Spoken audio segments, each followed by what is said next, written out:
Yeah. Yep. Wait. All right. All right. Go ahead. Hello, everybody, and welcome to another edition of Roundtable, the official podcast of the National Professional Fishing League. My name is Ken Duke, and we are live from the Lake Hartwell Fishing and Marine Center for the 2025 NPFL Championship. Folks, competitions for this derby is going to begin Friday, which is unusual for us. We don't start many tournaments on Friday, but Friday, October 3rd is going to be day one. The tournament's going to end on Sunday, October 5th. So it's our standard 3-day derby.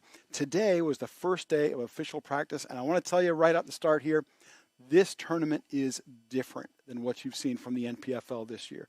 First of all, the guys who are competing this week, and there are 42 of them, they earned their right to be here in 2024. And that means we're going to be playing under 2024 NPFL rules. And the first thing you need to know about that, of course, is live imaging sonar, forward-facing sonar, was allowed in 2024, and it will be allowed this week in the championship. After all, folks, that is only fair. As I say, there are 42 anglers in the championship. That's the top 40 from the 2024 AOY rankings. That's the regular season event winners, and that's the defending champion, Brandon Perkins. Our guest tonight, Baron Adams, who's sitting right with me here, Josh Hooks, coming up in a little bit, and Daryl Robertson. And Baron, I want to welcome you to Roundtable, sir. Thank you for joining me. Yeah, no problem. I'm glad to be here, Ken. Been trying to get you on here for a while. I teased Baron before we started the show. I said, none of my guests on Roundtable have ever won the tournament. I said, you're going to have to break through. Yeah, somebody's got to break the ice. Might as well be me. It's got to be you, man. Yeah. I'm rooting for you. I'm betting on you. I think it's good. Now, you're from Blue Ridge, Georgia. Yes, sir. And so you fish a lot of deep, clear water. A lot of this style fishing, where I'm from. I mean, I've got a little history on Hartwell fish here a lot. I like it. I like it in the wintertime a lot better than summer, fall like we're in right now. But I do have some history here. Yeah. A lot on Lanier, a lot on Chateau, which lays out the same way as this place does. They all fish similar. They all fish similar. They all have, a lot of them have herring. Yes. You're accustomed to this. That's why I think you're one of our pre-tournament favorites here. You're at least one of the favorites in my betting book. I got a lot of money riding on you, Baron, so no pressure, but a lot of money riding on you. Now, you've had a great NPFL career, in my opinion. Looking at your record, you've got 7 top 20 finishes. That's a very impressive number. That's very high in the list of angler qualifications here. You were 9th in last year's NPFL Championship, which is on Lake Amistad down out of Del Rio, Texas. You've also qualified for the 2026 championship after the season ended last week out at Logan Martin. So Baron is one of just 6 anglers who's going to be fishing all 3 of the first 3 NPFL championships. And that's really impressive. You got to be proud of that. Oh yeah. That's I'm very proud of that. That's being consistent is what I like to do, and that's what I want to do while I'm fishing is be consistent and make sure that I always strive to cash a check. I would love to win one of these titles and Angler of the Year always. Well, you're in the hunt for that, and I think that's so impressive. Now, you talk about one of your goals being consistency. My favorite question to ask guys on Roundtable, Baron, and I'm going to take a word out of your vocabulary before you can answer it, is describe your style as an angler, as a bass tournament angler, and I don't want you to use the word versatile. So my style is I'm a power fisherman mostly. That's what I like to do, but I like to power fish kind of slow. So I like to use a lot of jigs, a lot of shaky heads and things, but I might throw a heavier weight or something in bigger line. So I'm power fishing with a slow style bait, but that's what I like to do. Of course I like rattle traps and jerk baits and things too, but that's me. Now that's really interesting because I don't ordinarily associate a guy from where you're from fishing the kind of waters you fish as a power guy. I think about the Chatoogs and the Blue Ridges and the Laniers and the Hartwells as a guy who spends a lot of time with a spinning rod and 8-pound fluorocarbon in his hand. And I'm getting to that lately just because, of the forward-facing sonar. So you have to be versatile and you have to, there's the word. But you have to be able to use that light line too and the spinning rod and stuff. And this past year, this whole summer, I've pretty much practiced with lighter lines and things like that. But before that, and down to me and fishing the NPFL this year, it's all big line and and flipping and shaky heads and things like that. That's how I like to fish. That's great. Well, now, since the championship is here at Hartwell this week, and Hartwell's pretty close to you, how far a drive you got from Blue Ridge to here? It's about 110 miles, so 2 hours. A couple hours tops, yeah. You had to be pretty excited to hear it was going to be on Hartwell. Yeah, it's exciting. I mean, this is a great fishery. It's full of fish from one end to the other, and I mean, everybody's going to catch them. It's going to take probably 17, 18 pounds a day to win this thing, I would predict. But you know, and there's a lot of different things you can do right now this time of the year to put yourself in position to have a good tournament in this one. But you know, the deep, the clear, the spots, chasing spots out on the points and top water and things like that is probably what's going to win it. But we'll have to see. Now, when we were speaking before the show started here, you were saying you didn't necessarily enjoy scoping. You put it maybe even stronger than that. Not really. Yeah. I spent all day, 10 hours today, 11 hours, however long I was out there, doing nothing but staring at that screen, and that's something I haven't had to do this whole season. And it's been nice. It's been refreshing just to get to go fishing and to go fishing. But today, you know, it was back to that constantly thinking about I need to be looking at the screen because I know that's probably what it's going to take to win. I don't think you can put that thing down and win here this week. Now, in probably 2 months you could, but today, this tournament, I don't think you can win without it. Now, one of the things that's very impressive about your career in the NPFL is you've got 2 championships you qualified for in the live scope era, and now you've also qualified just as easily, just as smoothly. And I think I actually finished better in the points this year probably without it than I did before. And folks, that's with, I would say, a significant increase in the talent level that the NPFL has seen. You know, just in the last couple of years, the guys who have come over to fish the NPFL, it's a who's who. It is. It really is, and it's kind of surreal to be able to fish against those guys that you grew up watching. You know, like Swindle and Hackney and them. I've always liked those two. You know, growing up watching them fishing, and now getting to fish with them, and it's cool. I enjoy it. Now, those are 2 guys you said you admired those guys and their styles of fishing. I think of their styles as being pretty different. They are. Hackney fishes a lot like I like to fish. I mean, I like shallow water. I like flipping. I like hand-to-hand combat. That's what he likes, and that's why I've always enjoyed watching Hackney fish. Now, how would you say? Did you have any fishing heroes growing up? Because Greg's only about 10 years older than you are, and Gerald's a little older than that, maybe 15 years older. But were they early heroes to you, or are you a Denny Brower era guy, or? Really, my fishing hero was my grandpa. Wonderful. So when I was probably 2, 3 years old, he started taking me fishing, and he was a hardcore fishing dude. Where he's a pastor still, been preaching for 50-something years. And when I was young, it was if we wasn't at church, we were fishing. So that was always my hero when it come to fishing. Now, once it got into the tournament style stuff, I always liked Van Dam just because he was the greatest to do it for a while. Martins, I loved watching Aaron Martins, and Hackney and them. You have a wide variety of guys whose styles you admired. I mean, Aaron could do it all. Aaron could. As a matter of fact, Aaron was one of the best pitchers and flippers I ever had a chance to share a boat with. Kevin, no doubt the king of power fishing. Mm-hmm. And so that you got a lot of different guys you've role modeled on. And no doubt that has played a role in your becoming versatile enough to compete at this high level. Yeah, I mean, you've got to be able to do everything because we don't just fish spot lakes. We don't just fish largemouth lakes. We don't just fish grass, and we don't fish river systems. So you've got to be able to take it anywhere in the country, like from going to the muddiest water I've ever seen in my life out in Oklahoma this year to going to up north in the clearest water you'll see. You've got to be able to do that all, and that's what I like to be able to accomplish in my career, is to say that I can go to the muddiest place in the country and the clearest place in the country and catch fish. That was a great observation, folks, because stop 4 on Lake Eufaula, it didn't look like you needed a trolling motor someplace. It looked like you'd walk there. Mm-hmm. That water was so muddy and thick. And then to go to the St. Lawrence where you're looking at them in 15, 20 feet. Oh, yeah, 20 foot deep. You can see them swimming on a rock.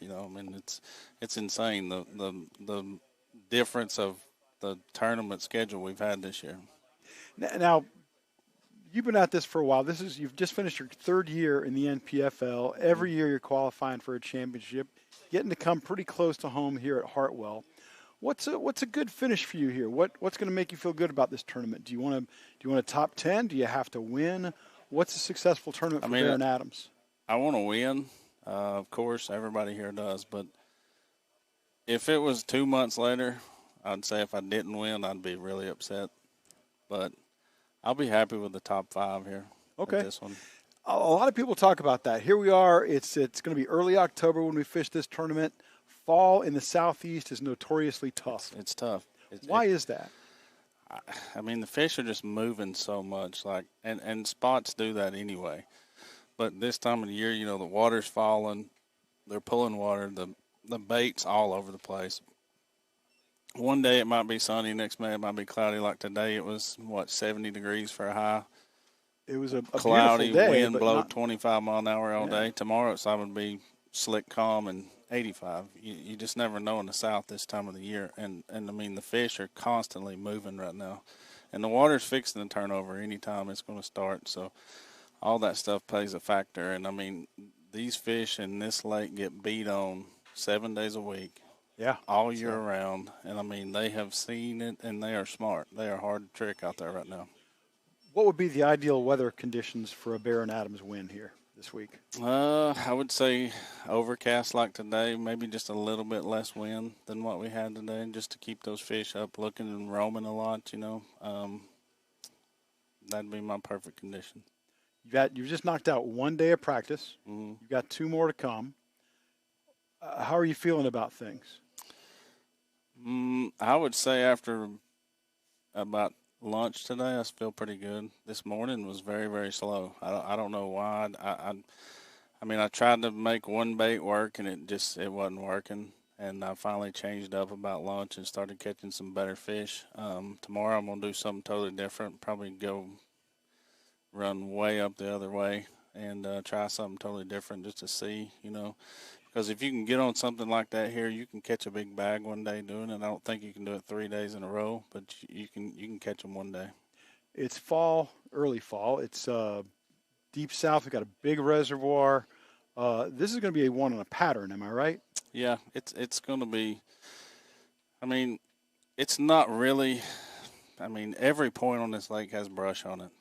You can pull up and there's literally a brush pile put on every point, if not multiple ones. The hard thing here is figuring out how to get those 3 to 3.5 pounders consistently to bite, because it's full of 1.5 pound, 2 pounders, and they're easy to catch, but to catch that bigger one out of that school is what you're going to have to figure out how to do. And I mean, they're on about every point. There's small ones and there's some big ones mixed in, but you just figuring out how to get that bigger one, the key bite every day, catching those 3 to 3.5 pounders here. You mentioned that forward-facing sonar is almost certainly going to play a role in a win at Hartwell this time of year. Do you feel like somebody's going to go out there and that's going to be their whole thing, is just going out there scoping, or do you think that there's an opportunity for a guy to pick off a few fish in real shallow water, maybe early, something like that? I think there's an opportunity where you can do that maybe one day. I wish we'd have got a little more rain. I don't think we're going to get none like what we were hoping to get, but if that would have happened, you might could have got a day or two out of that shallow bite, but I'm not sure now. So that's why tomorrow I'm going to spend half of my day anyway trying to figure out how to get a big bite early, and then we'll probably just go back to chasing spots the rest of the time. But I mean, I don't think you can win this on the bank this week, but I think you can catch a big bag one day doing that, and then have to go survive out scoping probably. Are we going to see a 20-pound bag this week? Probably. All right, now, all due respect to the 42 super talented pros out here, but none of you guys does it alone. You guys have families that are supportive of your efforts, and you have friends and sponsors. Is there anybody you'd like to thank? I mean, first of all, my wife. She's my biggest supporter. Good move there, Barron. Good play. But she is Mrs. Adams. You heard it. She is my biggest supporter by far, and I think if I told her I wasn't going to fish this one season, she'd probably make me fish anyway. So she is more competitive than me, and I'm a very competitive human being, but she's constantly on me every single day of practice, every day of the tournament. I mean, just she watches everything, watches no matter if I'm on the live or not, she's watching to see what I'm catching, how I'm doing, And of course, all my sponsors, Phantom Outdoors. Yeah, I've been with Todd and them since 2018. He's a really good dude out of South Carolina, clothing company. He's got a massive tackle store. Sells guns, sells about anything you could want, and he owns GMC dealerships if you're looking for a vehicle. That's a one-stop sponsorship. And yeah, he's shop got everything. Right there. He's got anything you can want. Phoenix boats, best boat on the market to me. There's just everybody, and all my friends and family, my business partner, for taking care of everything while I'm on the road doing this, Yeah, you got 6 regular season tournaments every year, and the thing I mentioned about Baron Adams that's so impressive is if there's a championship, the man's in it. So that's a lot of time away from home, a lot of time away from other work. And this little span we're on right now, I'm actually been gone for 3 weeks because I'm going straight from here to go to the Ultimate Angler Championship on Guntersville. Sure. So I've never been away from home this long, and it's going to be trying by the end of it because I got 2 little kids at home. Okay. A 3 and a 4-year-old. That's a lot of pressure on Mrs. Adams to handle all that by herself. But, yes, it is. But you're close to home, so if something pops I'm close. up, I mean, I can always be home if I have to be in a couple hours from right here. That's not bad. You got a road trip, but you're close to home. That's a good thing. Well, impressive, Baron Adams. I watch your numbers. I watch your performance, and now I'm excited that you're going to be the guy who breaks through on the Roundtable. Brings the W home for you, Ken. Exactly. So right now I'm 0 for like 13 or something like that, and we can't have that. Actually, I would be more like 0 for 38 or 39 because multiple guys on the show. Yeah. And that's not that's 2 guests a show, 39, 40 shows now. I don't even want to think about those numbers, Baron. Let's don't. Those are the kind of numbers that I'm sure you've had probably are hard to shake. Couple close ones. Had some close ones, but I'm rooting for you, brother. We're going to do it. I want you to get it done. Let's do it. Hey, any superstitions? No, not really. I mean, I'm not a very superstitious guy. Good. I'm not a big luck guy. The only thing that I do, I have wore the same hat for like 5 years now. During the tournament, it's not this one. Not that one, okay. But I usually wear this one in practice, and I wear my other one in the tournament. I see the sweat lines. That one's spent some time out in the weather. Has. But my one I wear in the tournament's real bad. Well, I hope it brings you luck, man. All right. You wear them out, sir. We're going to pass it along and get Josh Hooks up here. And Baron Adams, the best of luck to you, friend. We appreciate you, man. Josh, step on up. Got to get you on here, folks. My next guest, Josh Hooks out of Apex, North Carolina. Big town of Apex, North Carolina. Must be on a high spot to be called Apex. Am I right? Yeah, you can. Yeah, there's something about that. It's like the highest point of the railroad or something. Oh, you can see all the way to Orlando. No, you can't see anything with all the houses that they're building. Josh Hooks, first of all, welcome to the NPFL Championship, man, and congratulations on a fine 2024. Yes, thank you so much. Looking forward to fishing. Lake Hartwell is full of bass, and somebody's going to win $100,000.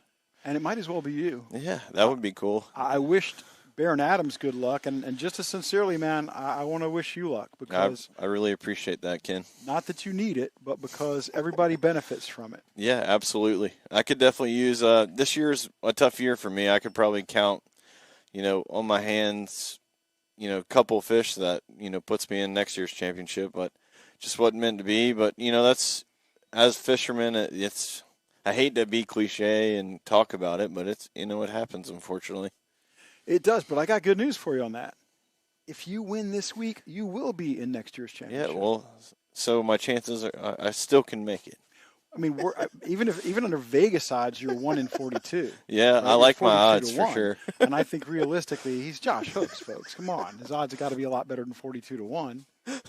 I would like to think so, but that's the thing about when you're fishing against these 40 guys. They're not just anybody. I mean, these guys are good, and they're going to catch them. So we're going to have to catch them as well. And I have confidence in that. I'm going to ask you my favorite question, Josh. You may know what it is. I'm going to take the word versatile out of your vocabulary. Pretend you've never heard that word in your life. You don't know what it means, nothing. I want you to describe your fishing style for us. I mean, so obviously we can use live scope in this tournament. Yes, you know, because it's last year's rules.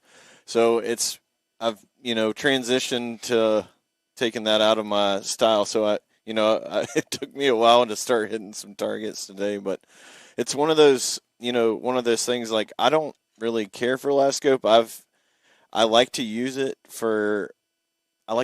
to hit stuff. I'm not one that likes to stare at bass and watch them eat it. But I mean, if I have to do that, I can. But I'm a structure fisherman. I like to throw a jig. I like to throw a crankbait. I like to power fish, and I got good at doing all that.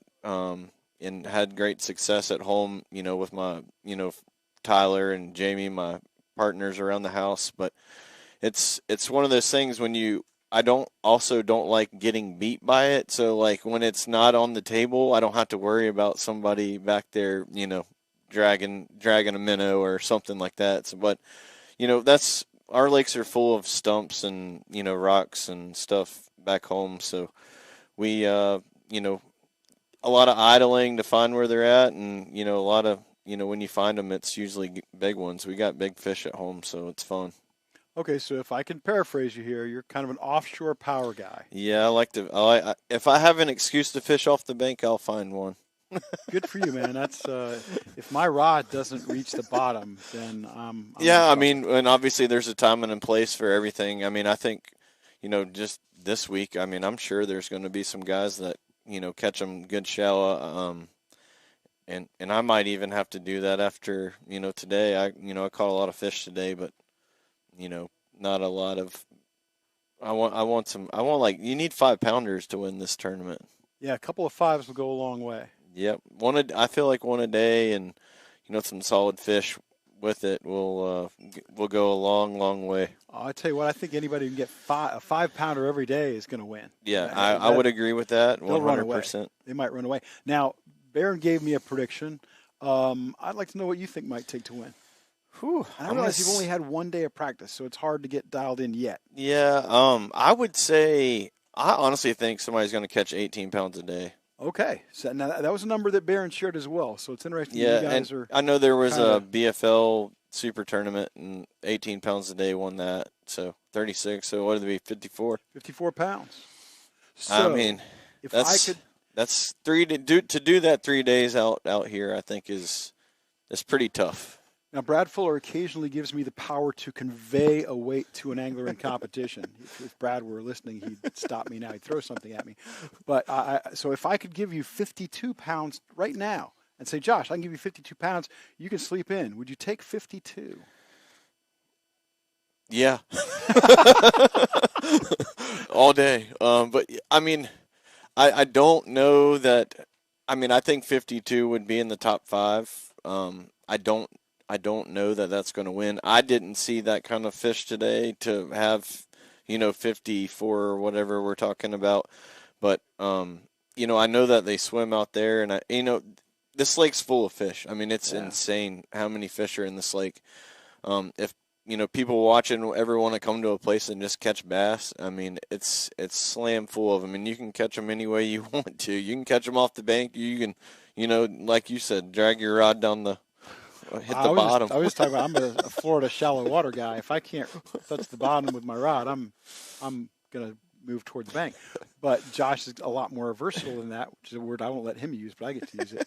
But I think that I think you got a great chance. Now, is this going to be a pattern tournament, a spot tournament? What are we talking about? I think this is going to honestly be a tournament where you're going to have to do different things, each day to. I think you can catch them off the bank, but you got to realize that's not going to be. You're probably going to get more bites, but maybe a guy shallow. But there's not a lot of area where I saw today where there's shad in the backs of creeks and stuff. This is a fall tournament, but the water's still warm, and I don't think that a lot of the shad have started to migrate back, which I think would obviously help that. What does it take to trigger that? Does it take a good cold front to trigger that? Yeah, I would say the water getting below 80 somewhere right in there, but because there's a lot of bait still on the main lake that I noticed today. and the stripers are schooling and stuff like that. So usually when them stripers and stuff start to school and the creeks and stuff, that's which we don't really have stripers at home, but I've always when you see them schooling in like the creeks versus the right in the middle of the river channel or on the edge of river channel on a shoal or something. But yeah, I mean it's gonna happen in the next couple weeks. So if an angler can find an area that that may have already happened or something like that, I really think that gives them an advantage. Okay, you've completed a third of your allotted practice time. What do you want to accomplish tomorrow and then again on Wednesday to really feel good about things? Yeah, I mean, usually when I practice, I try to do a little bit of everything. Today I fished off the bank a lot, and with the wind, it was a little tough. You could throw. I got a lot of backlashes today. Let's just say that. But I do want to absorb some shallow stuff and just see exactly.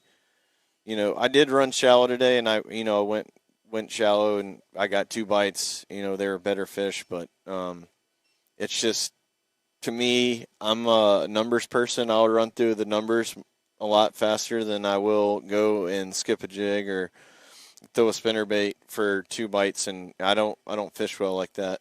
Okay, so you don't target a kicker in the way a lot of guys do by throwing a bigger bait, flipping a jig, going to heavy cover. That's not your style. Yeah, that's what I was doing today offshore, and that's why I was saying it kind of got tough. I was throwing a jig and shaky head, and like I said, and I caught some 3-pound class fish, but that gives you 45 pounds, not 54. Yeah, well, and I can give you 52. Remember? Yeah, so I'll take it right now. Let's sign this paper. Actually, these are just my notes. That wouldn't do Josh much good, but it would be entertaining, and I'd have his autograph, so that would be kind of cool. Now, it was a very different tournament early, I guess May of last year. Yep. When you guys were here, and you finished 30th in that one. Yep.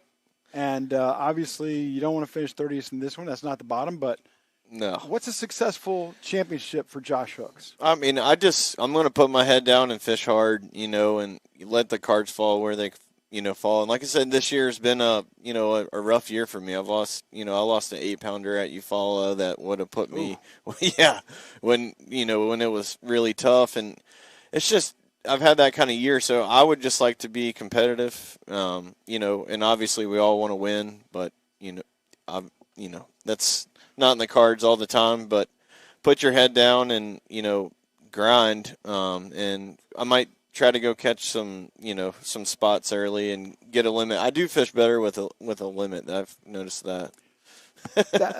That's a really important thing to know about yourself. Yeah. Well, let me ask you this then. We know you're an offshore power guy, and we know that you like that bite. We know that you don't target a kicker the way a lot of guys might target a kicker. What is your biggest strength as a tournament pro? Honestly, I would really say that.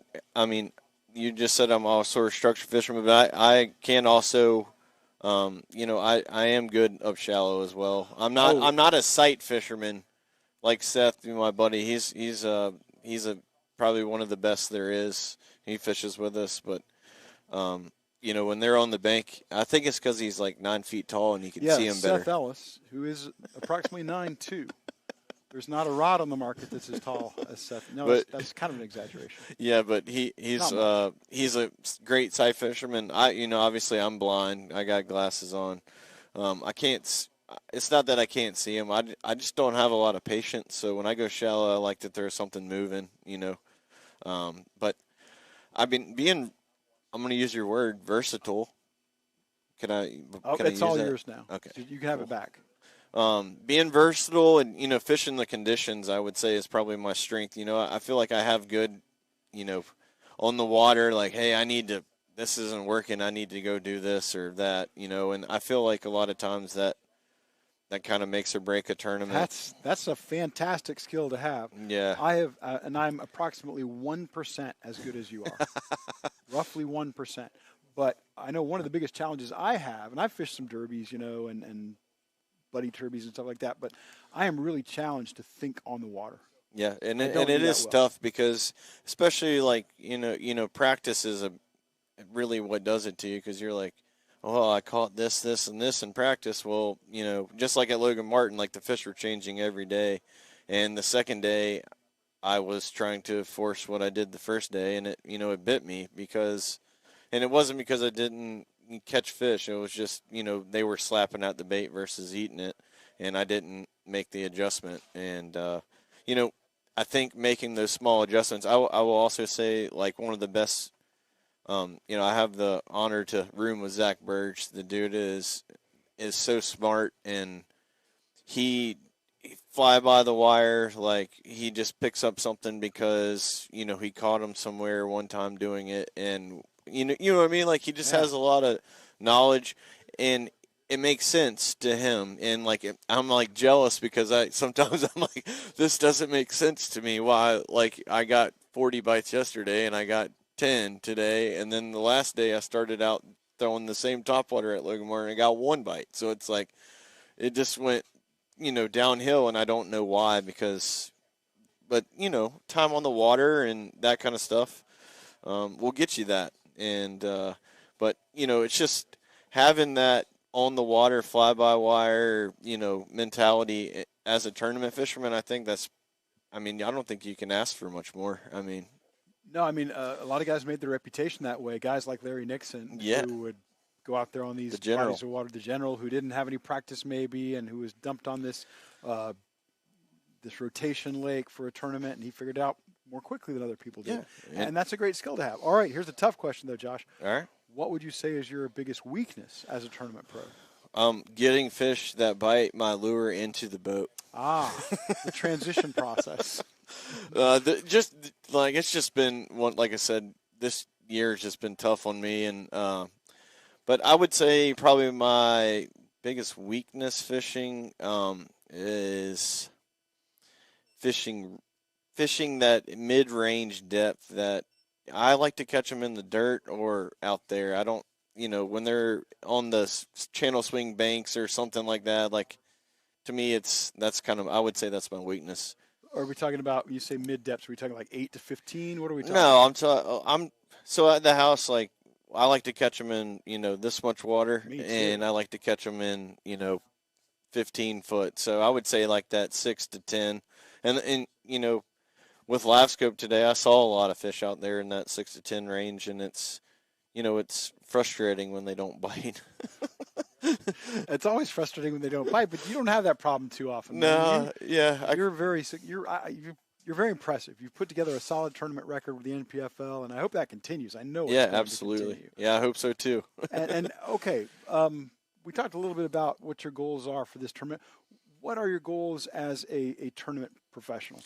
I have a loving wife and a 8-year-old daughter at home. So so obviously I've been gone for 10 days now. Yeah. So I miss my family, but my wife and my daughter are my biggest supporters. My sponsors as well, obviously. But having a wife that she pushes me out the door because I don't.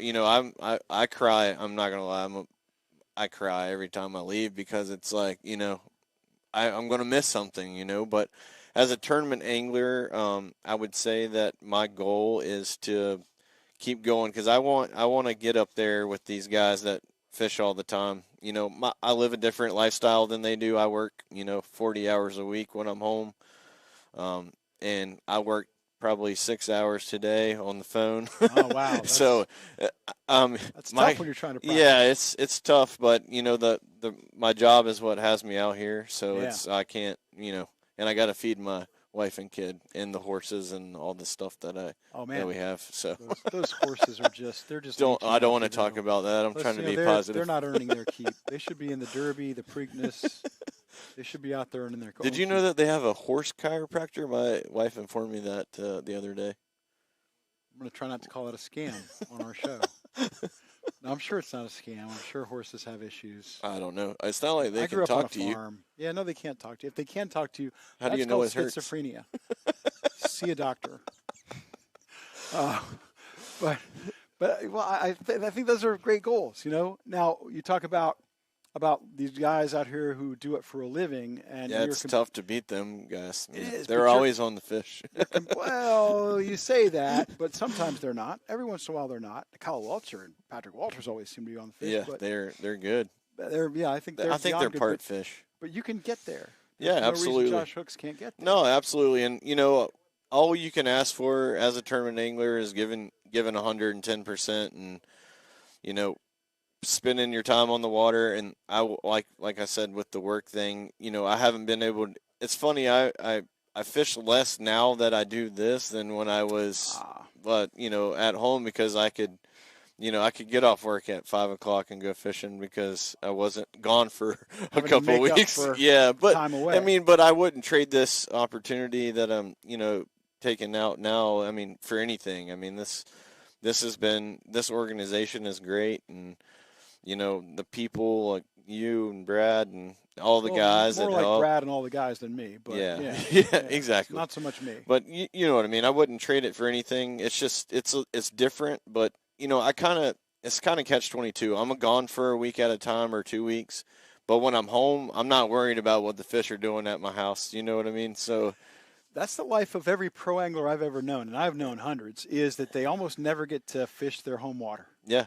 I mean, and we fish like some night derbies and stuff, afternoon after work stuff. But people are like, "Hey, did you see what won the tournament?" I'm like, I could care less. I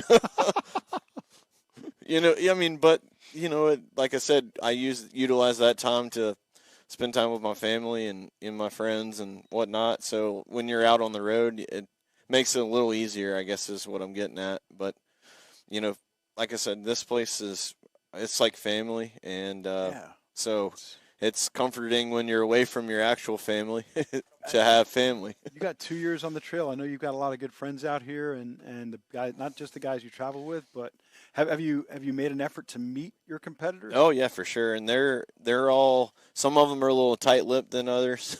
oh yeah. But I mean, there's great guys out here. I mean, and we're fishing with some of the best, and I mean, I'm from North Carolina, so it was cool to. David Fritz. I was going to say Shane Lee, my goodness. Yeah, and Shane's one of my good buddies, and but I never forget the first NPFL tournament. We were backing down last year at Logan Martin, and I'm literally backing down beside David Fritz, and I'm like, as a kid, I'm like, God, he used to be part of there was like a local joke around the house. There was the Lexington Mafia. Yeah. And like when he showed up and they were biting a plug, you were losing. Absolutely you were. And that continued for My decades. dad told me that story. I never, obviously I was too young to know that, but it's cool. I mean some of your, lifelong heroes that you grew up watching are fishing, and people you watch on TV and stuff all the time doing shows and, winning classics and stuff. They're here. I mean, it's cool. I love that you've taken the time and made the effort to meet those guys, because so many of the pros, they can fish next to each other, be next to each other and weigh in line for decades and not have ever shaken hands or taken the time to get to know somebody else. I love that a young pro like Josh Hooks is doing that. Yeah, they all give me they're like, Hooks, is that really your last name? Exactly. That's a perfect name, isn't it? Like, come on. We had a lady come up to us at Logan Martin, said I was sitting beside Pete Pons, and she said, unbelievable. She goes, you guys have the best fishing names, Ponds and Hooks. No doubt about that. I know a guy named Bass also, so that's not a bad name. Hey, Josh Hooks, thank you so much for joining me on Roundtable. Absolutely. Thanks for having me, really Ken. Enjoyed it. And hey, on the way out, you're going to have a chance to shake hands and pass those headphones to an absolute legend. I met Daryl just a minute ago. He's the man. And the guy who has climbed the mountain. Folks, that is my next guest here on Roundtable, and his name is Daryl Robertson, and he has absolutely climbed the mountain of our sport. Daryl, welcome to Roundtable, sir. Let's get these headphones on you. And then you'll be able to hear what's going on as well as I can, which is pretty good. Welcome, Daryl. Appreciate you, sir, coming on here. All right. Now, I tell you, it's a long trip, though. It's 5 minutes from my house. 5 minutes. Yeah. I can't believe you went that far out of your way from me. Yeah, I know it is. That may be the record for going out of the way by bass pros that I have known for decades. But I'm thrilled to have you here, man, because you are absolutely one of the legends of the game. And I'm not trying to date you, but you're also the oldest guy in this field at 75. Yeah. That's impressive to be so successful for so long. How do you do that? Well, I think God blesses me real tremendously, you know. But I guess I say I have less pressure than anybody does because I do this really because I enjoy it, you know. And I make a living doing other stuff, you know. And although I've won about $2.5 million doing this, but me and my wife have spent $2.5 million doing it. Yeah, it's an expensive way to make a living. But, well, what I figure is though that we've had about a 12-week a year paid vacation for the last 15, 20 years, you know. That's pretty nice too. You've made it a family thing. You have make it an opportunity to spend more time with your wife. I get to do that actually with my wife, going out here to these events and so forth, and I really enjoy that. But you have climbed the mountain. I mean, we're talking about one of very, very few people who have fished 3 major championship tours. You've been to the Bassmaster Classic. I think it was '96. Yep. You've won the Forest Wood Cup. Yep. In 1999, and this is going to be your second NPFL championship. So you wake up in the morning, hit the water with nothing to prove. I'm glad I wouldn't have to prove it today. Well, I've got some work to do to get it figured out here. The lake's not what I wanted it to be. I wanted the water temperature to be about 65 degrees. Oh, so it's much higher than that. Oh, yes, much higher. Fish is not doing what I would like to see them do, you know. Is there still a lot of water 80 and up? Yeah, I've seen all 79 and 80 today. Yeah. What does the weather need to be, and can it change enough between now and Friday? Usually 1st of October, water temperature here is about like it should be it would be on Grand Lake, which would be about 68 to 70 degrees. Daryl is from Jay, Oklahoma. Getting my J's and D's all messed up there. So you're very familiar with Grand. Yes. But Grand has to have a lot of similarities to this place, right? Well, structurally, depth, clarity. No, I don't. I'd say no. It's like the watercolor's a lot different, you know. Okay. There, if you can see a foot and a half deep, that's pretty clear water for Grand Lake. All right, so this is a lot clearer than Grand. This here, it kind of scares me. I don't believe you. I don't believe any of this is going to scare you. Now, having fished major championships on 3 separate tours, I'm really curious as to whether you approach a big championship tournament differently than you would approach an ordinary regular season tournament. Well, I put it this way: I used to. I'm probably a lot more relaxed, and don't put as much into it now as I used to. I enjoy it. I enjoyed it a lot, and I was really wanting to make a championship this last year, and then this past season, but then I had some health problems, and it cost me to go sit on the bank a while. Yeah, you had to miss a couple tournaments, and you can't afford to miss a tournament, even one, and qualify for a championship at this level. So we feel for you. How are you feeling now? I feel good, and I think we found it. I went to every specialist I could go to, for blood pressure, and I couldn't doctor for high blood pressure because then the bottom would fall out, and I'd be walking along, pass out the next day, So that's not any good.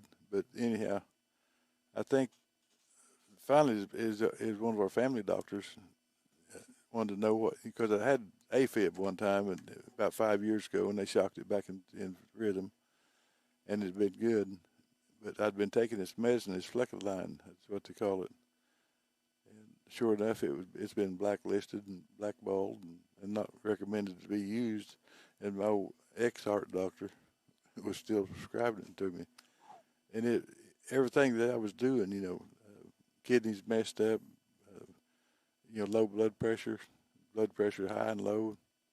It was all the symptoms that this Fleckaline was causing. And so I quit it I just threw it away about 6 weeks ago.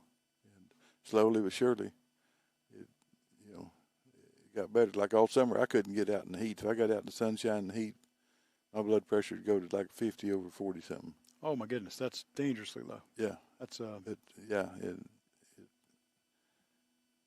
But anyhow, it's all good now. I think God has put His hand down there and said, "This is enough. Let's fix him."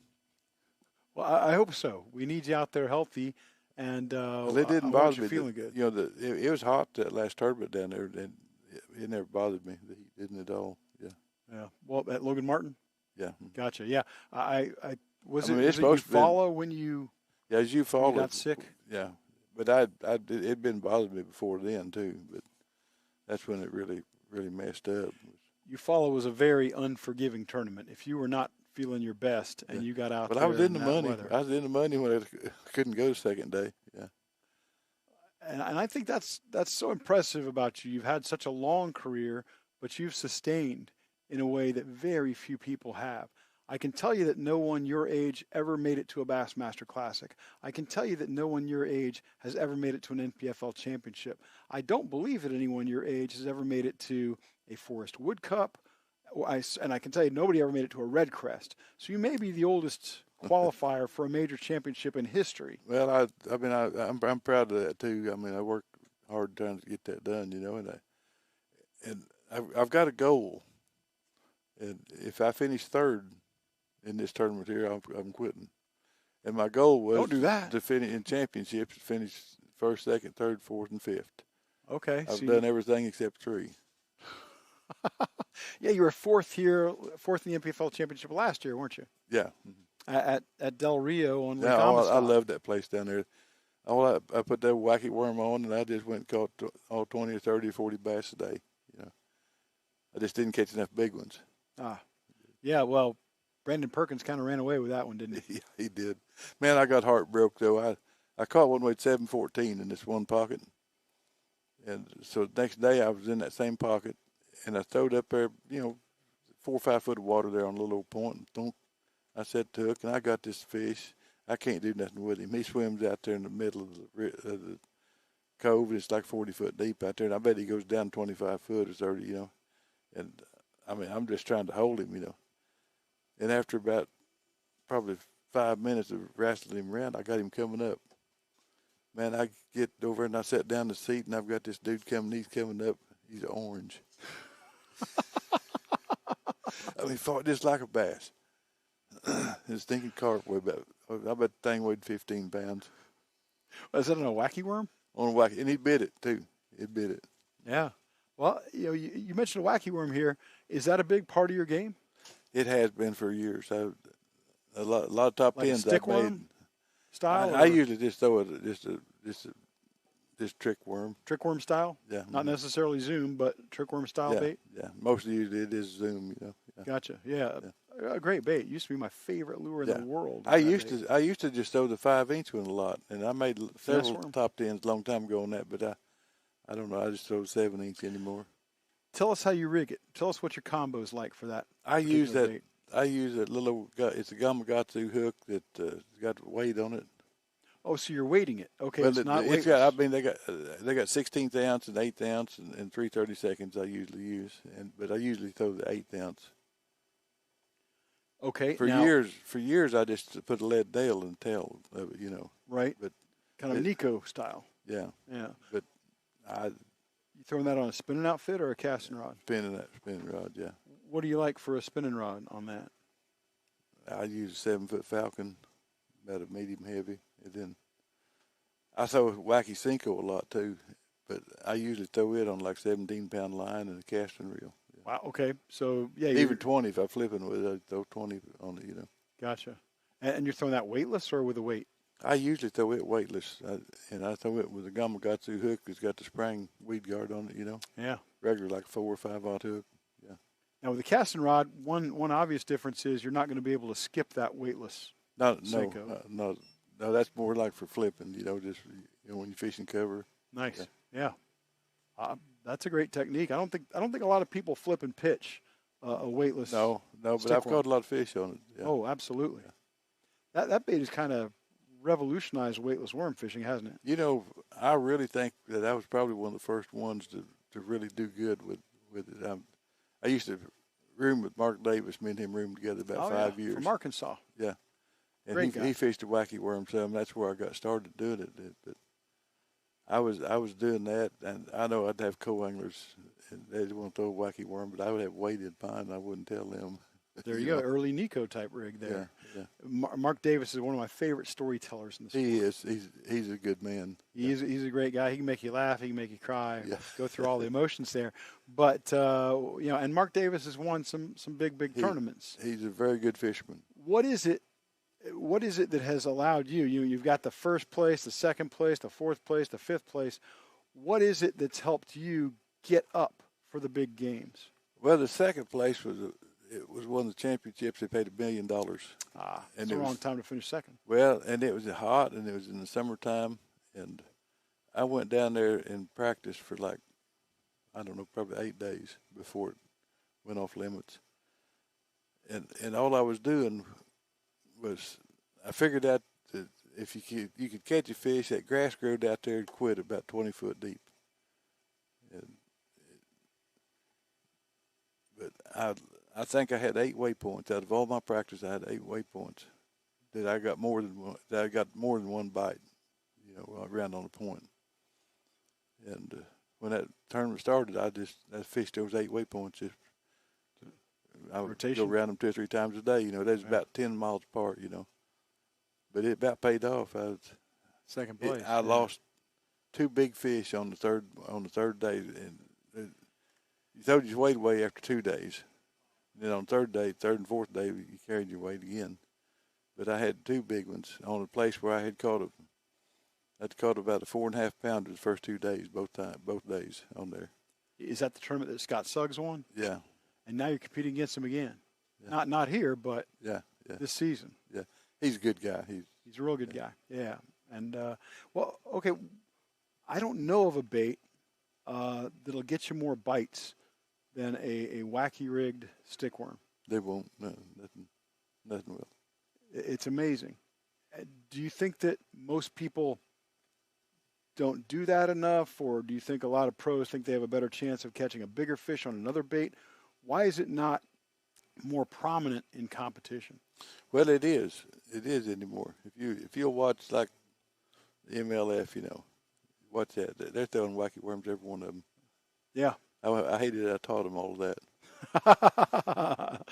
They're standing on your shoulders, man. They're standing on the shoulders of this giant. Really, I used to catch them on that wacky worm when it was unheard of for somebody to come in top 10, and that's what you throwed all day long. I hear you. I seldom launch my boat without a wacky worm rigged up. And now, how many rods will you start on your deck with when you go to practice on day 2 tomorrow? Day 2 of practice. Oh, it's dang! Today I bet I had 10 rods out there, and I like to go fish a tournament with 2 rods. So this will be a paring down process for you? Scrapping some of them and trying something else. You still got the wacky worm on the deck? Oh, yeah. Okay. Yeah, I think there's 2 of those. Now, are you a guy who uses forward-facing sonar a lot? No, don't believe in it, don't like it. And so you don't even have it on the boat? It's going to win this tournament here because I can see everybody fishing today. And I don't have it, so I'm not out there fishing that way. So. You might be the one. You're not fishing the crowd then. No, ain't nobody fishing like I was fishing today. Now this is. But I only caught 1 keeper, and I caught about 10 little short fish. But that can all change up. All those big fish are moving to your section of the bank. That's what I'm thinking. Yeah. That's what I'm hoping for you. Yeah. I'm rooting for you on that. And I'm gonna start looking more points and stuff. I was just pretty much concentrated on docks today, but them clear water docks, I couldn't catch nothing out of.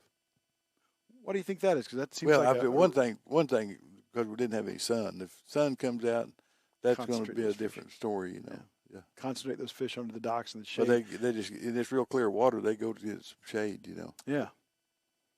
What do you think it might take to win? They're going to catch some fish here. That red man, or the PFL, I think it took 36 pounds for 2 days to win it. Okay, so that'd be 54 if that'd be 18 pounds a day. Yeah. So we'll see what happens. Now, is this going to be a one on a spot, or is it going to be a pattern tournament? Well, I think these live scopers will have several spots, that they're messing with. we'll just have to see what happens. But I mean, that's why I would have loved for that water temperature to have been about 10 degrees cooler, because there'd been a lot of fish moved toward the bank to feed. But the bright sun, does it look like, I haven't taken a look at the extended weather, Daryl, does it look like we're going to have a lot of sun for the tournament? It's supposed to shine today. Yeah. So this hurricane, sometimes whenever they move through, we'll have these fronts wrapping around for a week, Right. So we'll have to see what happens. So if the sun comes out and it's bright, I'm going to go fish some dock somewhere. There you go. This is one of those, I don't think NPFL has ever had a tournament like this. It's going to begin on Friday and end on Sunday. So you're going to have to be out there on days when there may be a lot of other boaters, a lot of fishermen, local guys out there, and that's going to add a lot of pressure on the water. Is that more likely to affect what you're doing on boat docks, or is it more likely to hit the guys who are scoping? I think everybody's going to be scoping that's fishing out here, Gotcha. Yeah.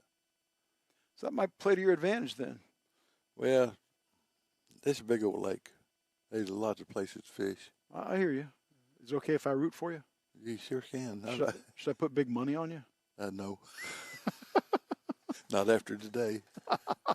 You got 2 more days. Okay, with as much experience as you have and as much success at the highest levels, what do you hope to accomplish on your second day of practice? Well, I'll put it this way. Some of my best tournaments that I've had, I didn't catch nothing in practice. But I'd catch 1 fish, or I'd catch 2 fish doing something.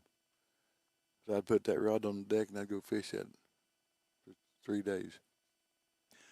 Right now you're in that position, aren't you? I'm in that position. Do you think there's a chance the fish? Well, if the sun comes out, some of those fish are going to get under the docks. Oh, I know that, yeah. So you got them. Now, is that Nico rig or a wacky weightless rig, is that your go-to for dock fishing, or do you also skip a buzz bait or a jig or anything like that? I usually just throw wacky worm or wacky Cinco, yeah. I tell you, I don't blame you. Those fish don't let that thing drift by them, do they? No, they don't like to. It's too easy to flare their gills and suck that thing in. And they did today, but they're about that long. Yeah, that's not going to help you. No. All right, I asked this question as a joke, but I like to tease the guests and say, hey, Brad Fuller has given me the power to award you 52 pounds. Do you take it, or do you go fishing? Absolutely. Well, 52, even if you're right about 54. I'll sit on the bank and watch. I'll root everybody else on. No, man. Oh, no, I'll root against them. We got to. Well, no, you're going to root for 3 guys so you can finish 4th. Okay. Right. Well, that'd be right. Yeah. No, I need to finish 3rd. Oh, you need to finish 3rd. I'm sorry. Yeah. So you need to pick out that 3rd place weight. Yeah. I want to see you win, though. I'm gonna call it a grand slam and walk off stage and see y'all another life. You would really retire if you get 3rd place. Yeah. Wow. Don't say that, Daryl Robertson. I don't want to see you go. Well, you ought to listen to my wife and my kids and my grandkids. Well, if they want you to retire, that's why I don't listen to them. I want you out there, man. You're too good for the game. I'm going to fish. I kind of hope they get that Legends circuit started. There you go. Get Brad to. You're only 75. You're too young for that. You're too young for your old man's tournament. I don't know. Daryl Robertson, thank you so much, sir. Hey, we appreciate it. I enjoyed it. Hey, this NPFL I fished a lot of stuff, bass and FLW, FLW, and the first couple of years I fished FLW, it was a lot like fishing NPFL right now. Yeah. Things change, and we're so glad you're here. You're a part of the family, and everybody at NPFL loves seeing you out there. I'm tickled to be here. Appreciate you. All right, folks, that's going to do it for this edition of Roundtable. We are live from the Lake Hartwell Fishing and Marine Center in Anderson, South Carolina. Thank you for joining us and for supporting the NPFL. Don't forget to visit our website at thenationalprofessionalfishingleague.com. You can go there and check out all the apparel. I've got a cap on. I've got a shirt on. I am decked out. I am wearing the pride, as we say. Our tournament begins on Friday, October 3rd. Bit unusual for us. Look out for it, though. We're going to have live coverage all 3 days of this derby because it is the championship. So you're going to be able to check out Luke Duncan and Fat Cat Newton all 3 days of competition. And, of course, we've got live weigh-ins Friday, Saturday, and Sunday with Big Al McCullough. And as you know, he always brings the boom. Come on out to the weigh-in. It's going to be at Green Pond Landing. You can meet the pros like Daryl Robertson, like Barron Adams, like Josh Hooks. Talk fishing with them. Get some autographs maybe. My name is Ken Duke. I'm going to be back tomorrow at 7:30 Eastern. And my guests are going to be J. Todd Tucker, Jason Burrows, and Brandon Perkins. We will catch